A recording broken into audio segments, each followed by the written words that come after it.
Ya, shalom, selamat malam Bapak Ibu, Shalom. para kekasih-kekasih Tuhan yang hadir di dalam sidang malam hari ini. Juga teman-teman yang dengan setia selalu mendengarkannya lewat live streaming melalui YouTube. Selamat malam. Jumpa kembali bersama saya Stefanus Iwajaya dalam renungan-renungan arti kehadiran Tuhan. Kiranya damai sejahtera dan sukacita dari Allah Bapa, Tuhan Yesus, dan Roh Kudus yang melampaui segala akal dan pikiran kita menyertai Bapak Ibu di dalam kebenaran dan kasih-Nya. Nah Bapak Ibu, saya bersyukur kalau malam hari ini saya boleh menyampaikan kebenaran firman Tuhan buat Bapak Ibu. Ini adalah satu kasih karunia yang Tuhan berikan kepada saya untuk boleh melayani Bapak Ibu malam hari ini. Dan biarlah ini juga yang menjadi kerinduan saya untuk boleh menjadi berkat bagi banyak orang. Bapak Ibu, kita hidup karena anugerah Tuhan. Amin. Karena kasih karunia Tuhan. Dan kita sudah mengerti dan paham bahwa kita dipanggil untuk menjadi penyembah-penyembah Tuhan. Mari Bapak Ibu kita jadikan Tuhan menjadi pusat penyembahan kita. Mari kita berikan hati kita, mari berikan roh kita, jiwa kita, pikiran perasaan kita kepada Dia. Dan biarlah apa yang Bapak Ibu berikan, yang Bapak Ibu persembahkan, itu boleh menjadi persembahan yang hidup, menjadi persembahan yang kudus, dan yang berkenan kepada Tuhan. Dan itu menjadi persembahan yang terbaik yang boleh Bapak Ibu berikan kepada Tuhan. Menjadi latreo bagi Raja kita, Yesus Kristus. Nah Bapak Ibu, saya percaya ketika kita tadi menaikkan pujian penyembahan kepada Tuhan, Tuhan bertata di atas pujian kita. Amin. Dan Bapak Ibu bisa rasakan kehadiran Tuhan, hadirat Tuhan, atmosfer dari surgawi menaungi tempat di mana Bapak Ibu berada. Dan itu bukan hanya di tempat saya, tapi tempat di mana Bapak Ibu berada saat ini. Karena Roh Tuhan, Dia tidak bisa dibatasi oleh apapun itu. Dan Dia bekerja secara supranatural. Dan siap memberkati Bapak Ibu semua. Bapak Ibu, sebentar kita akan merenungkan kembali bagian-bagian firman Tuhan tentang arti kehadiran Tuhan bagian ke-181. Dan Bapak Ibu yang rindu untuk mendengarkan kembali renungan-renungan yang sudah saya sampaikan, Bapak Ibu boleh kembali mendengarkannya lewat link YouTube yang sudah Pak Hedi share lewat DS Zoom. Bapak Ibu, malam hari ini kita akan kembali membahas dan merenungkan bagian-bagian firman Tuhan tentang arti kehadiran Tuhan bagian ke-181. Dan malam hari ini saya beri tema Roh Kudus yang berdiam bagian yang ke-22. Bapak Ibu siap diberkati lewat kebenaran firman Tuhan malam hari ini? Berapa banyak yang mau bilang, aku rindu pesan-Mu Tuhan malam hari ini? Katakan amin. Dan lambaikan tangan buat Tuhan. Haleluya. Amin, amin, amin. Amin, amin, amin. Hari kemarin itu tidak lebih baik dari hari ini. Betul? Artinya hari kemarin itu buruk.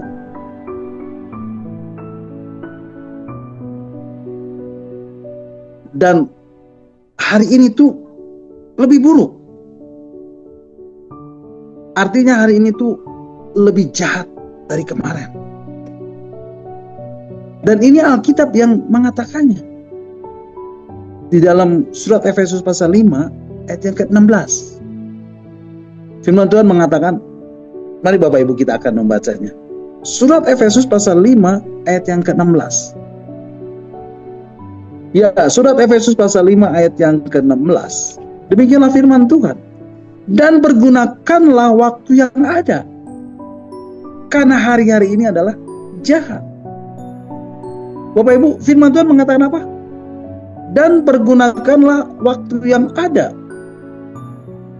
Karena hari-hari ini adalah jahat. Karena hari-hari ini adalah buruk. Karena hari-hari ini tidak semakin baik, tetapi semakin jahat. Hari-hari ini semakin buruk. Dan itu ya dan amin. Apa yang menjadi lebih buruk, Bapak Ibu? Yang menjadi lebih buruk adalah kekhawatiran kita bertambah-tambah. Orang semakin bimbang. Orang semakin ragu. Orang semakin gelisah. Orang semakin cemas dalam menghadapi hidup ini, betul?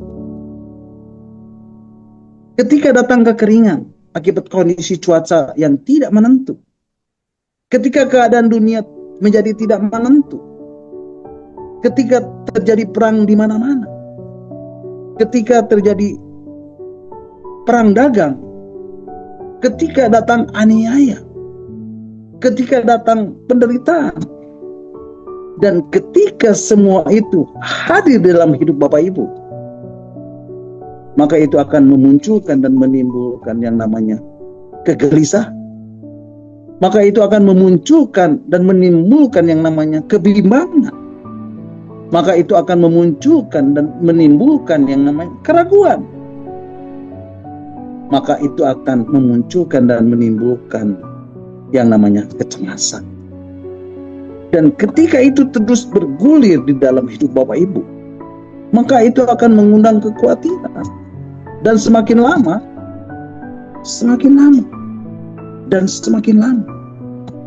Ketika sang penguasa Babel besar itu, yaitu si ular tua naga besar itu, ikut mengambil bagian di dalam segala sesuatunya,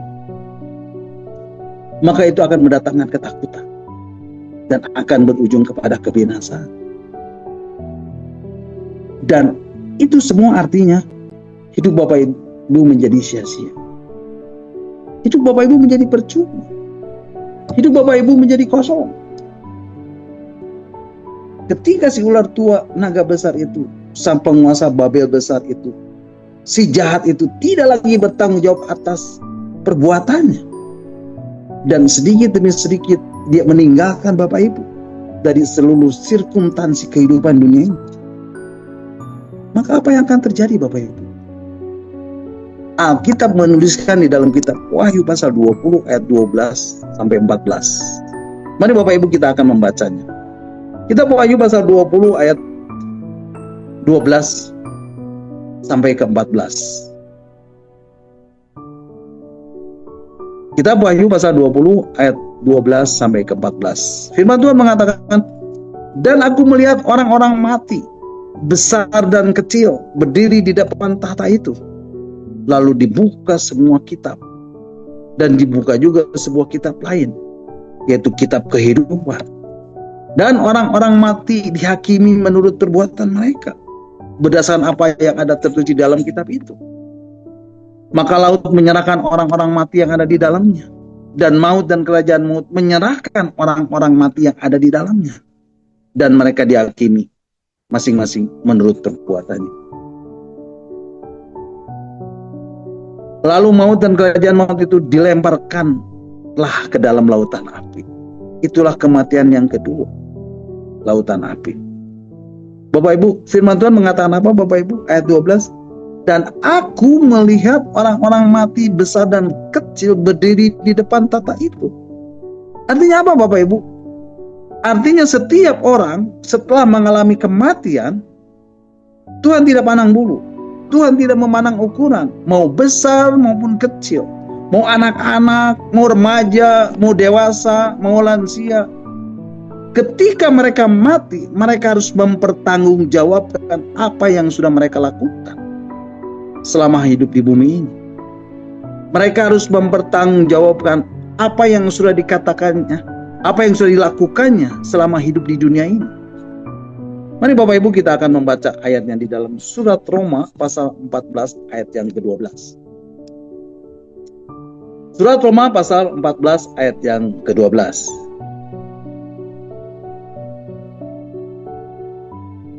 Ya, surat Roma pasal 14 ayat yang ke-12. Demikianlah firman Tuhan.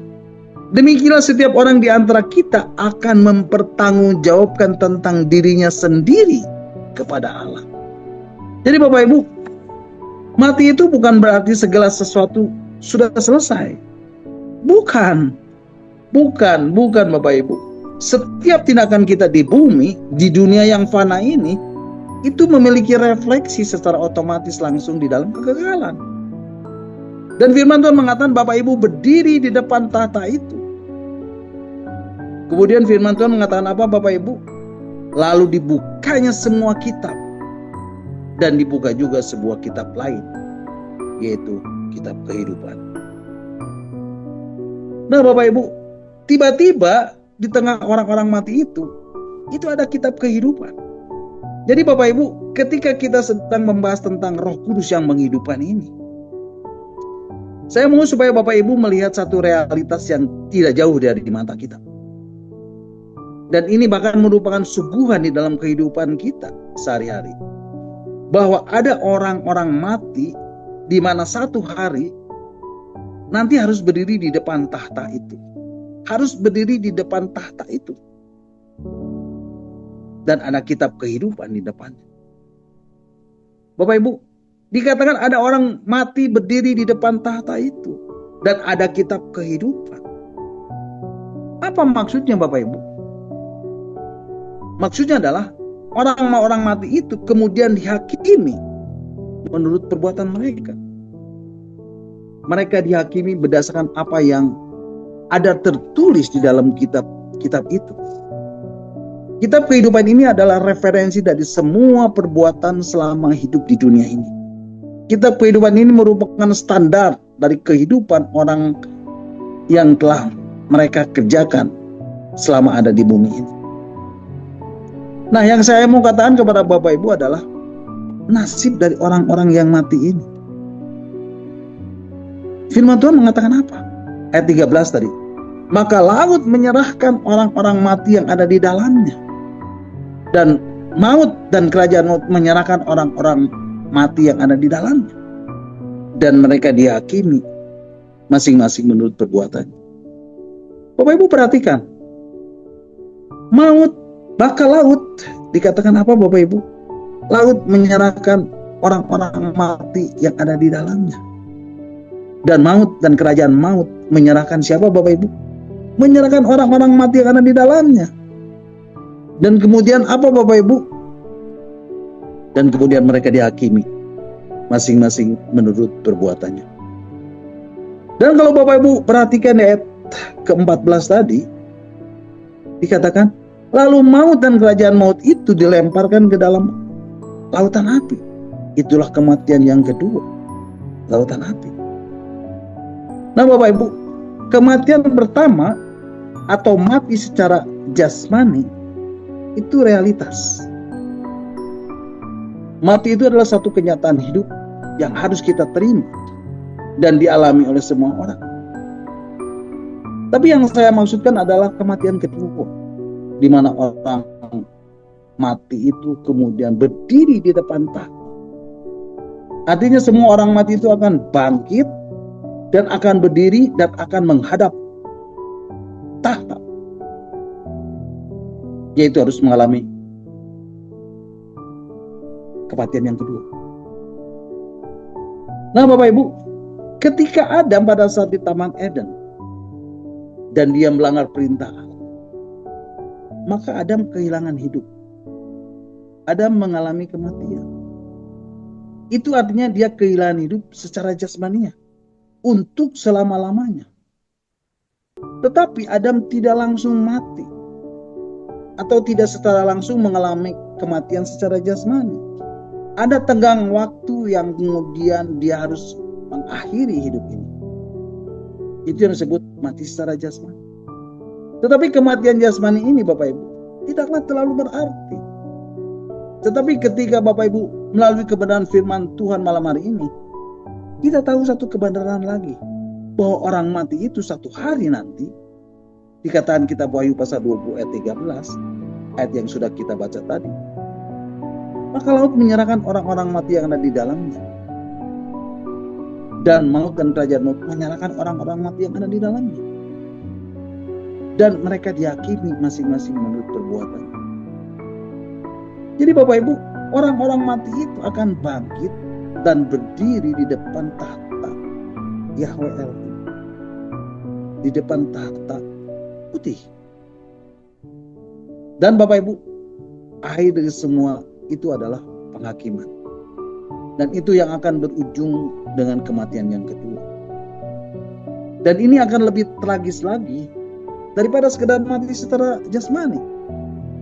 Yaitu ketika apa Bapak Ibu? Ketika roh ini mengalami kematian selama-lamanya.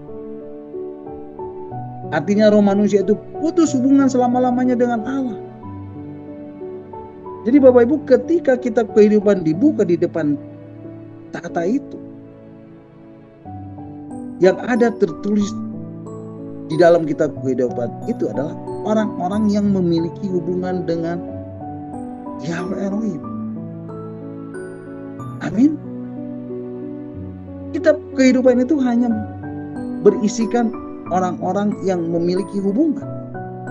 Artinya berisi nama-nama orang yang selalu bergaul. Ya, nama-nama orang yang selalu bergaul. Yang selalu bergaul. Dan yang selalu bergaul dengan Yahweh Elohim. Artinya yang memiliki apa Bapak Ibu? Yang memiliki intensitas komunitas yang dekat. Intensitas komunikasi yang dekat. Yang memiliki intensitas komunikasi yang punya kualitas. Yang punya intensitas hubungan. Yang punya intensitas komunikasi yang berkualitas, yang berharga tinggi. Yang apa Bapak? Yang diharapkan dan yang selalu diinginkan dan selalu dirindukan dalam kehidupan selama ada di dunia ini. Nah Bapak Ibu, ketika hubungan itu terganggu, maka semuanya akan terganggu. Bapak Ibu, ketika orang mati berdiri di depan tahta itu, dan ketika kitab kehidupan itu dibuka, dan itu adalah kitab yang merepresentasikan hubungan Bapak Ibu, saudara dan saya selama di bumi dengan tahta itu. Apa yang sudah Bapak Ibu lakukan? Berapa intens hubungan Bapak Ibu dengan Tuhan? How intens? Berapa intens hubungan itu Bapak Ibu? Dan itu akan menjadi warna. Sehingga itu akan menjadi sesuatu yang sangat penting. Apakah nama Bapak Ibu ada di dalam kitab kehidupan itu?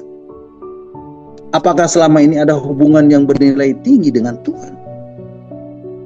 Apakah selama ini ada hubungan yang mengandung pergaulan yang utuh dengan Tuhan dan intim dengan Sang Pemilik buku kehidupan itu? Bapak Ibu, Alkitab berkata kepada Musa di dalam kitab Keluaran pasal 32 ayat 9 dan 10. Mari Bapak Ibu kita akan membacanya. Kitab Keluaran pasal 32 ayat 9 dan 10. Kitab Keluaran pasal 32 ayat 9 dan 10 mengatakan, lagi firman Tuhan kepada Musa, telah kulihat bangsa ini dan sesungguhnya mereka adalah suatu bangsa yang tegar tengkuk. Oleh sebab itu biarkanlah aku supaya murkaku bangkit terhadap mereka dan aku akan membinasakan mereka. Tetapi engkau akan kubuat menjadi bangsa yang besar. Bapak Ibu, firman Tuhan mengatakan apa di ayat 10b? Dan aku akan membinasakan mereka. Membinasakan siapa Bapak Ibu? Membinasakan bangsa Israel. Tetapi apa kata Musa di dalam kitab Keluaran pasal 32 ayat 31 dan 32? Mari Bapak Ibu kita akan membacanya. Kitab Keluaran pasal 32 ayat 31 dan 32. Demikianlah firman Tuhan. Lalu kembalilah Musa menghadap Tuhan dan berkata, bangsa ini telah berbuat dosa besar, sebab mereka telah membuat alah emas bagi mereka. Tetapi sekarang kiranya engkau mengampuni dosa mereka itu. Dan jika tidak, hapuskanlah kiranya namaku dari dalam kitab yang telah kau tulis. Bapak Ibu, Musa berkata, kalau engkau hendak membinasakan bangsa Israel ini, kalau engkau hendak menghapuskan bangsa Israel ini dari kitab itu, hapuskanlah kiranya namaku dari dalam kitab yang telah kau tulis. Bapak Ibu, di satu sisi kita bisa mengenal hati Musa terhadap bangsa ini. Jika engkau tidak mengampuni dosa bangsa ini, hapuskanlah kiranya namaku dari dalam kitab yang telah kau tulis. Tetapi Allah berkata apa, Bapak Ibu? Kitab Keluaran pasal 32 ayat 33. Mari Bapak Ibu kita akan membacanya. Kitab Keluaran pasal 32 ayat 33.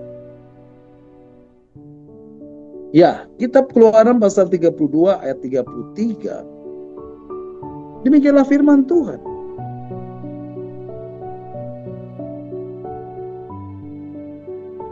Ya, saya bacakan ya. Tetapi Tuhan berfirman kepada Musa, siapa yang berdosa kepadaku, nama orang itulah yang akan kuhapus dari dalam kitab.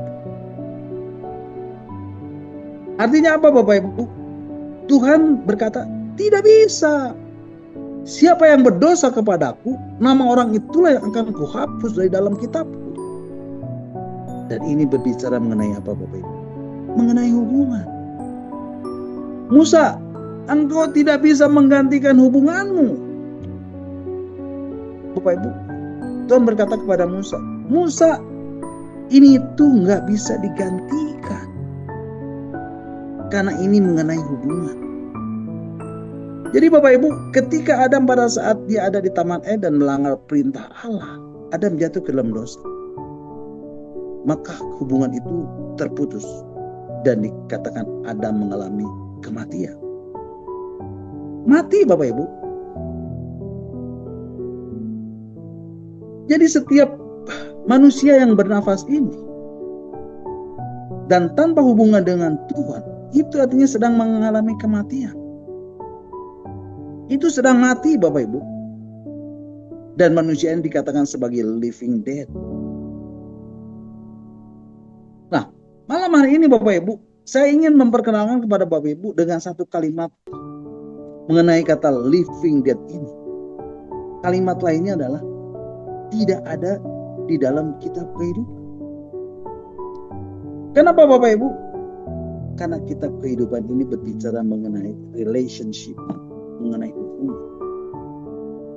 Bapak Ibu, Bapak berkata, aku akan menjadi Allahnya dan mereka akan menjadi umat. Dan ini diperkenalkan sejak Musa memimpin bangsa Israel keluar dari Mesir. Musa, katakan kepada mereka, aku menjadi Allahnya dan mereka menjadi umat.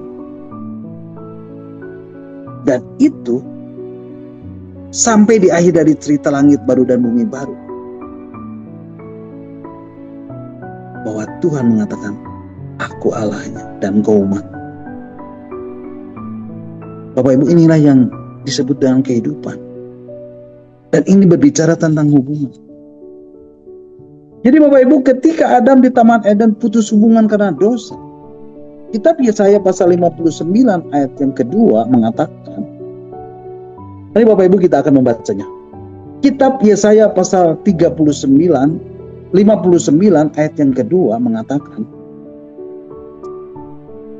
tetapi yang merupakan pemisah antara kamu dan Allahmu ialah segala kejahatan, dan yang membuat dia menyembunyikan diri terhadap kamu sehingga ia tidak mendengar ialah segala dosamu.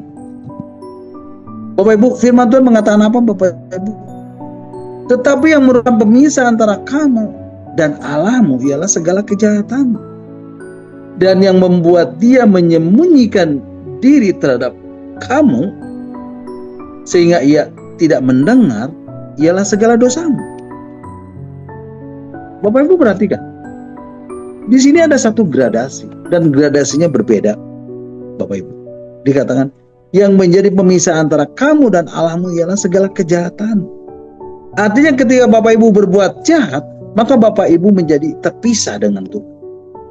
Tetapi ketika Bapak Ibu berbuat dosa, dikatakan apa Bapak Ibu? Tetapi yang membuat aku menyembunyikan diri terhadap kamu, sehingga ia tidak mendengar, ialah segala dosamu. Artinya apa Bapak Ibu? Artinya ketika Bapak Ibu mencari Tuhan, maka Bapak Ibu tidak akan dapat menemukan Tuhan. Itu maksudnya Bapak Ibu. Kecuali Tuhan sendiri yang datang mendapati Bapak Ibu. Amin. Oleh sebab itu Bapak Ibu, jangan pernah menganggap rendah akan kekayaan kesabarannya. Jangan pernah menganggap rendah akan kekayaan kelapangan hatinya. Jangan pernah menganggap rendah akan kekayaan kemurahannya. Jangan pernah menganggap rendah akan kekayaan kelapangan hatinya. Jangan menganggap sebagai angin lalu akan panggilan Tuhan. Ketika Tuhan memanggilmu untuk kembali, kembalilah anakku. Kembalilah anakku. Bapak Ibu, banyak orang percaya, orang Kristen, anak-anak Tuhan, murid-murid Yesus. Dan mereka bersaksi. Dan mereka bilang, mereka sangat beruntung bisa menemukan Yesus. Dan ini adalah mukjizat. Dan mereka berkata, puji Tuhan. Karena ini adalah suatu kekayaan kemurahannya. Karena ini adalah karena kekayaan kesabarannya. Karena ini adalah karena kekayaan kelapangan hatinya. Sehingga boleh diselamatkan dari segala dosa dan maut. Dan kemudian, tahukah Bapak Ibu, apa yang harus Bapak Ibu lakukan selanjutnya? Bapak Ibu harus terus hidup fokus di dalam Kristus. Karena Bapak Ibu telah dibayar dengan harga yang mahal. Dan Kristus harus turun ke dunia orang mati dan menjadikan dirinya berdosa, sekalipun tidak berdosa. Sekalipun dosa tidak dapat menguasainya, dia menjadikan dirinya berdosa. Bapak Ibu, di dalam bahasa aslinya dikatakan, dia itu menciptakan dosa di dalam dagingnya dan membawanya sampai dia ada di dalam maut. Dan dia dikatakan apa Bapak Ibu? Dia bangkit dari maut itu. Bukan nyawanya diambil daripadanya, bukan Bapak Ibu, tetapi dia yang memberikan nyawanya. Jadi Bapak Ibu, supaya Bapak Ibu mengerti dengan jelas, Bapak Ibu, Yesus itu memberikan nyawanya. Dan dia yang mengalami yang namanya kematian, seperti kematian yang pertama. Itulah kenapa ketika kita membawa kematian Kristus di dalam diri kita. Karena itu artinya dosa yang tercipta oleh Adam pada saat di Taman Eden itu.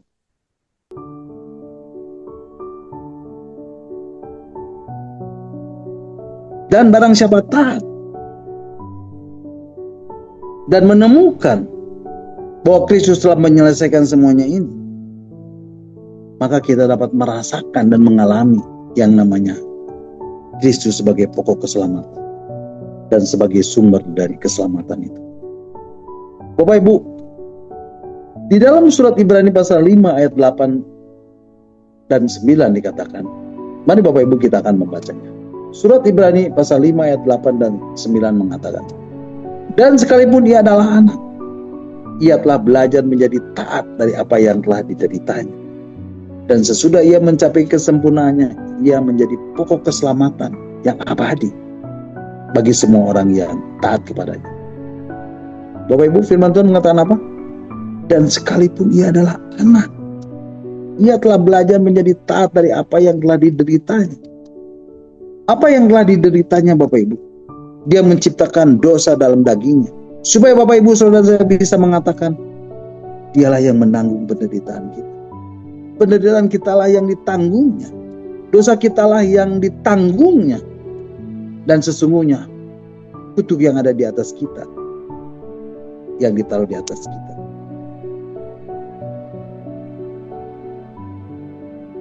Itu ditaruh di atas Yesus. Kutuk yang ditaruh di atas kita, yang harus Bapak Ibu tanggung, dia bawa ke dalam maut. Dibawanya ke dalam maut, dan ia telah belajar menjadi taat dari apa yang diderita. Dan sesudah ia mencapai semuanya ini, dikatakan apa Bapak Ibu? Dia menjadi sempurna. Dia menjadi Kadios. Bapak Ibu, Kristus telah mencapai kesempurnaan dari ketaatannya pada penderitaan. Sehingga apa Bapak Ibu? Sehingga menjadi pokok keselamatan yang abadi bagi semua orang yang taat kepadanya. Bapak Ibu, dialah yang kemudian membawa Bapak Ibu Saudara dan saya mengalami pimpinan Roh Allah yang hidup. Mengalami pimpinan roh dari Roh Kudus. Dan dialah yang menenggelamkan Bapak Ibu Saudara dan saya ke dalam penguasaan Roh Kudus. Sehingga Bapak Ibu Saudara dan saya dapat mendengar, mengerti yang namanya firman. Dan firman itulah yang kemudian Bapak Ibu renungkan, Bapak Ibu hayati, dan Bapak Ibu lakukan. Dan itu akan apa Bapak Ibu?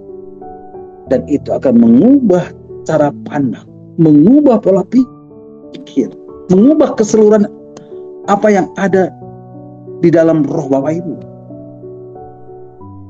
Dan yang ada di dalam batin Bapak Ibu. Dan yang ada di dalam manusia roh Bapak Ibu. Inilah yang disebut dengan hukum roh kehidupan. Yaitu ketika Roh Kudus menguasai roh kita. Dan Roh Kudus itulah yang dapat melakukan dinamika. Satu pekerjaan yang terus-menerus untuk menggiatkan dan menggerakkan roh manusia kita. Untuk dapat apa Bapak Ibu? Untuk dapat diberi dan mendapatkan kembali perlengkapan-perlengkapan rohani. Yaitu menjadi hidup di dalam roh. Artinya berperilaku seperti yang roh inginkan. Nah pertanyaannya, bagaimana kita dapat mengalaminya? Mari Bapak Ibu kita akan membahasnya malam hari ini. Di dalam beberapa menit terakhir ini. Sehingga ketika Bapak Ibu mengalami pembaharuan dari roh ini, dibentuk dan hidup menjadi anak-anak Allah. Yaitu yang dipimpin oleh roh Allah. Dan ini yang membawa manusia roh ini memancarkan kemuliaan. Yang apa Bapak Ibu? Yang memancar sampai pada kekekalan. Dan Bapak Ibu akan hidup dan memiliki karakter seperti Kristus. Memiliki pikiran Kristus. Ya, akan memancarkan kemuliaan. Dan inilah yang disebut memiliki kodrat ilahi, yaitu kekudusan di dalam manusia. Man of God. Nah, manusia Adam yang berada di Taman Eden yang kemudian kehilangan hidup ini. Karena hidup yang sesungguhnya ini adalah hidup yang berarti memiliki hubungan dengan Bapa di surga. Dan kita harus kembali menemukan hubungan ini. Sebab kalau tidak, maka kita akan mengalami kematian yang kedua. Yaitu kematian kekal. Dan kita harus mencari. Mencari dan mencari. Maka dari itu Yesus datang kepada setiap orang di dalam dunia ini. Di dalam Injil Matius pasal yang ke-11 ayat 28 dikatakan, mari Bapak Ibu kita akan membacanya. Injil Matius pasal 11 ayat 28. Demikianlah firman Tuhan. Marilah kepada aku semua yang letih lesu dan berbeban berat. Aku akan memberi kelegaan kepadamu. Bapak Ibu, firman Tuhan mengatakan apa? Marilah kepada aku semua yang letih lesu dan berbeban berat. Berbeban berat karena apa Bapak Ibu? Karena rohnya tidak memiliki hubungan. Dan dia hanya berharap kepada dunia. Tetapi dunia tidak dapat memberikan hal yang pasti. Tetapi di dalam Kristus, apa yang Kristus berikan itu adalah pengharapan. Pengharapan itu Bapak Ibu, itu tidak pernah sia-sia. Amin. Bapak Ibu, di dalam surat Roma pasal 5 ayat 1 sampai 5, firman Tuhan mengatakan, mari Bapak Ibu kita akan baca. Surat Roma pasal 5 ayat 1 sampai 5. Demikianlah firman Tuhan. Sebab itu, kita yang dibenarkan karena iman, kita hidup dalam damai sejahtera dengan Allah oleh karena Tuhan kita Yesus Kristus. Oleh Dia kita juga beroleh jalan masuk oleh iman kepada kasih karunia ini. Di dalam kasih karunia ini kita berdiri dan kita bermegah dalam pengharapan akan menerima kemuliaan Allah. Ayat yang ketiga, dan bukan hanya itu saja, kita malah bermegah juga dalam kesengsaraan kita. Karena kita tahu bahwa kesengsaraan itu akan menimbulkan ketekunan. Dan ketekunan menimbulkan tahan uji. Dan tahan uji menimbulkan pengharapan. Dan pengharapan tidak mengecewakan. Karena kasih Allah telah dicurahkan di dalam hati kita oleh Roh Kudus yang telah dikaruniakan kepada kita. Jadi Bapak Ibu, firman Tuhan mengatakan kita bisa berdiri dan dengan teguh dan bermegah di dalam Kristus karena pengharapan itu tidak percuma. Dan pengharapan itu tidak sia-sia. Bapak Ibu, roh kehidupan ini dialah roh Kristus. Dialah roh kehidupan yang membangkitkan. Yang membangkitkan kembali roh manusia. Yang membangkitkan roh kita. Di dalam surat Roma pasal 8 ayat yang kedua dikatakan, mari Bapak Ibu kita akan baca. Surat Roma pasal 8 ayat 2 mengatakan, roh yang memberi hidup telah membebaskan kamu di dalam Kristus dari hukum dosa dan hukum maut. Bapak Ibu, setelah Rasul Paulus mengalami pergumulan batin di dalam dirinya di dalam surat Roma pasal yang ke-7, Bapak Ibu kita telah membahas surat Roma pasal 7 ini dengan panjang lebar. Betul? Maka di dalam surat Roma pasal 8 ini muncul satu penghiburan akan pengharapan. Muncul satu penghiburan akan kemenangan. Untuk dapat memiliki kuasa dan kekuatan baru. Bapak Ibu, mungkin di dalam hidup Bapak Ibu muncul yang namanya kecemasan, betul? Setiap hari muncul rasa cemas itu. Ya mungkin adik-adik mahasiswa yang hadir dalam Zoom meeting ini mungkin ingin segera selesai kuliah, betul? Tapi gimana ya? Dan itu terus membelenggu adik-adik mahasiswa. Mungkin ada adik mahasiswa yang segera ingin lulus kuliah.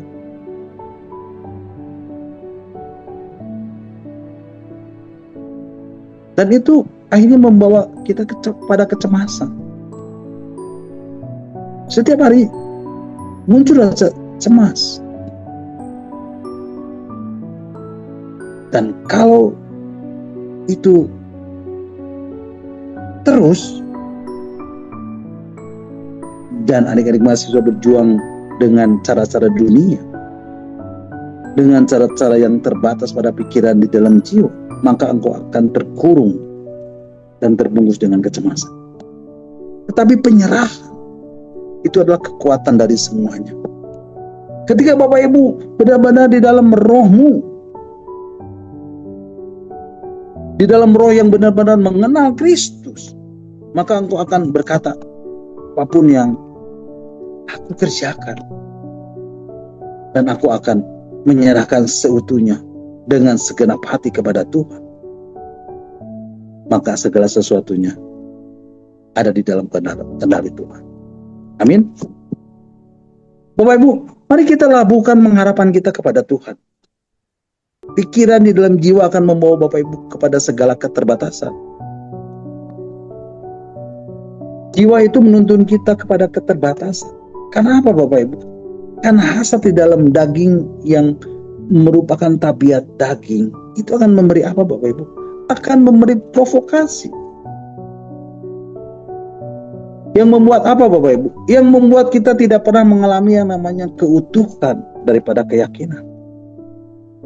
Sehingga kita menjadi ragu, kita menjadi gelisah dan menjadi cemas. Tetapi kalau roh Bapak Ibu tajam dan peka, maka itu yang akan menarik Bapak Ibu.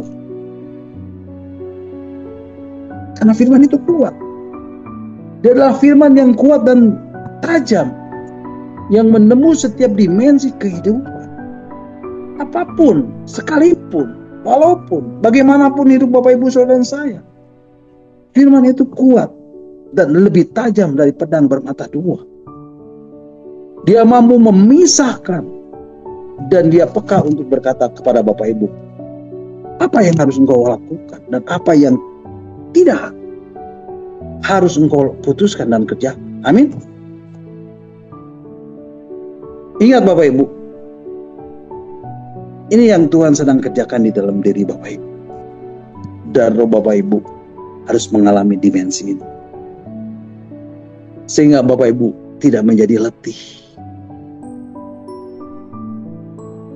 dan lesu dan berbeban berat. Roh Bapak Ibu harus memiliki kembali hubungan dengan sang sumber kasih itu. Dan itu yang akan membangkitkan Bapak Ibu dan membawa Bapak Ibu kepada dimensi pengharapan kepada Tuhan. Dan Bapak Ibu tidak mengambil bagian apapun dan sedikit pun, karena memang Tuhan yang menyelesaikan. Tuhan yang membuat Bapak Ibu Saudara saya tidak menjadi ragu. Tuhan yang membuat Bapak Ibu Saudara saya tidak menjadi gelisah. Dan ini penting Bapak Ibu, sehingga kita bisa berkata, I'm going from this point. Aku akan berangkat dari titik poin ini. Seperti Rasul Paulus berkata, aku akan berlari kepada tujuan untuk memperoleh hadiah, yaitu panggilan surgawi dari Allah dalam Kristus Yesus. Dan Bapak Ibu pun akan berjalan dan berlari sampai kepada tujuan ini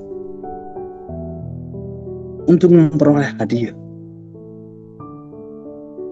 Dan semua ini Tuhan yang akan menyelesaikannya buat Bapak Ibu. Amin. Bapak Ibu, ketika Bapak Ibu memiliki kepekaan seperti ini, dan Bapak Ibu sudah berjalan jauh bersama-sama dengan Tuhan, Bapak Ibu sudah memberikan waktu dan segenap kekuatan dan kedisiplinan penuh kepada Tuhan, maka Bapak Ibu akan mampu untuk mengangkat tangan dan berserah sepenuhnya kepada Tuhan.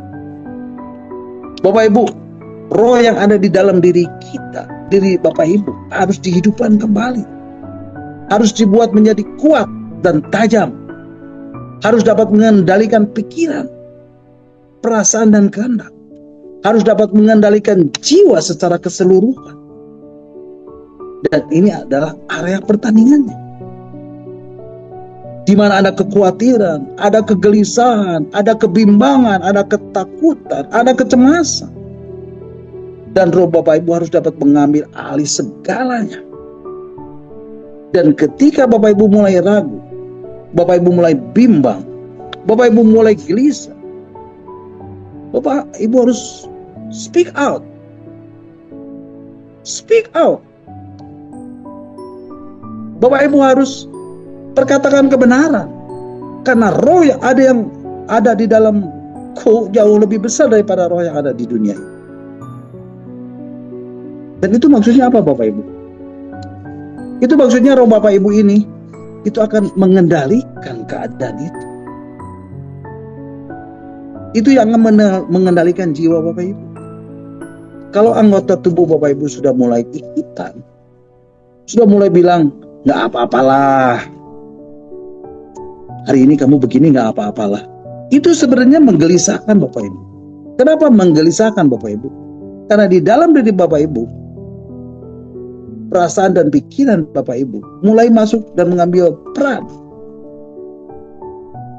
Dan mungkin Bapak Ibu akan berkata, benarkah ini menyukakan Tuhan, hati Tuhan? Apakah ini sesuatu yang berguna? Dan itu artinya Bapak Ibu mulai berada di dalam kebimbangan. Bapak Ibu mulai berada di dalam kegelisahan.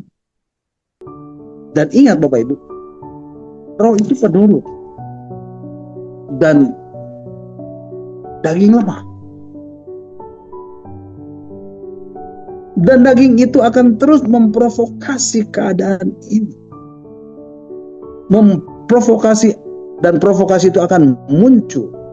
Dan itu bisa melalui siapa saja. Melalui apa saja. Dan ketika Bapak Ibu tidak mampu mengatasinya, Bapak Ibu harus speak up. Bapak Ibu harus berkata. Sehingga roh Bapak Ibu menjadi kuat dan tajam. Dan Bapak Ibu harus berkata, tidak, tidak, no, no, no. Dan ketika Bapak Ibu berkata tidak, tidak, tidak, maka aliran-aliran spiritual itu akan terasa. Dan aliran spiritual itu akan menjadi kuat. Karena roh itu penuh. Dan dia menurut kemana saja Bapak Ibu bawa. Dia akan bangkit dan kemudian membawa kebenaran untuk menguasai pikiran. Dan kebenaran yang ada di dalam pikiran itu kemudian terkonsolidasi. Dia akan menguat.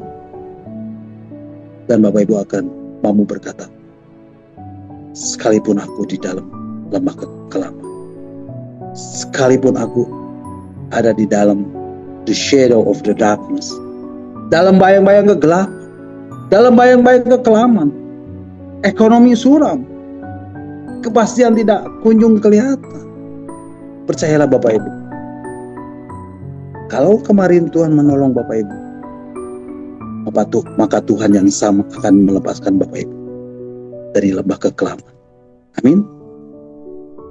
Kalau 30 tahun yang lalu saya berjalan dengan Tuhan, saya tahu di sisa-sisa waktuku ke depan, Tuhan yang sama. Dia Tuhan yang setia. He is faithfulness God. Dan akan selalu menyertai hidup kita. Nah Bapak Ibu, kalau Bapak Ibu mengikuti irama setiap hari, mengikuti irama ini setiap hari, saya percaya Bapak Ibu akan mengalami betapa agungnya hidup ini. How great is life. Betapa agungnya hidup itu. Mungkin Bapak Ibu melihat rumput tetanggamu hijau. Tetapi Bapak Ibu, ada padang rumput yang tak terbatas luasnya. Dan pemazmur berkata, kesanalah engkau membawa aku dan membaringkan aku. Mazmur 23 ayat 1. Bapak Ibu, ini tuh tidak mudah. Tetapi inilah yang Kristus perjuangkan ketika dia turun ke dalam maut dan mengambil apa yang menjadi penderitaan dan kutuk Bapak Ibu Saudara saya, supaya Kristus dibangkitkan, supaya ketika Kristus dibangkitkan, maka roh Bapak Ibu itu dihidupkan. Roh Bapak Ibu Saudara saya menjadi peka dan menjadi tajam, sehingga dapat membedakan. Inilah jalan Tuhan. Dan Bapak Ibu dapat hidup mengikuti jalan yang ditunjukkannya di dalam setiap perjalanan hidup Bapak Ibu. Nah Bapak Ibu, itulah kemenangan yang Bapak Ibu dapatkan di atas gelanggang-gelangan yang Bapak Ibu lewati. Dan ketika Bapak Ibu melangkah lebih jauh, Bapak Ibu akan menemukan gelanggang-gelanggang yang lebih besar lagi, di mana di dalamnya ada banyak lawan yang harus Bapak Ibu tundukkan di dalam kehidupan ini. Tetapi percayalah, engkau tidak pernah sendiri. Karena Tuhan yang berjalan di depanmu, dialah yang akan memberi Bapak Ibu Saudara saya kemenangan. Amin. God bless you all. Nah Bapak Ibu, sampai di sini dulu renungan kita malam hari ini. Dan saya percaya setiap firman Tuhan, setiap kebenaran firman Tuhan akan mengubah hidup Bapak Ibu. Seperti tadi firman Tuhan katakan, Dia adalah firman yang hidup, Dia adalah firman yang kuat, Dia adalah firman yang tajam, yang menembus setiap dimensi kehidupan. Apapun, sekalipun, bagaimanapun hidup Bapak Ibu Saudara saya, percayalah, ketika Bapak Ibu Saudara saya mencari kerajaan Allah dan kebenaran, maka semuanya akan ditambahkan kepada. Amin. God bless you all. Mari Bapak Ibu, kita akan kembali mengucap syukur buat renungan yang sudah kita dengar dan yang sudah saya sampaikan, dan kita akan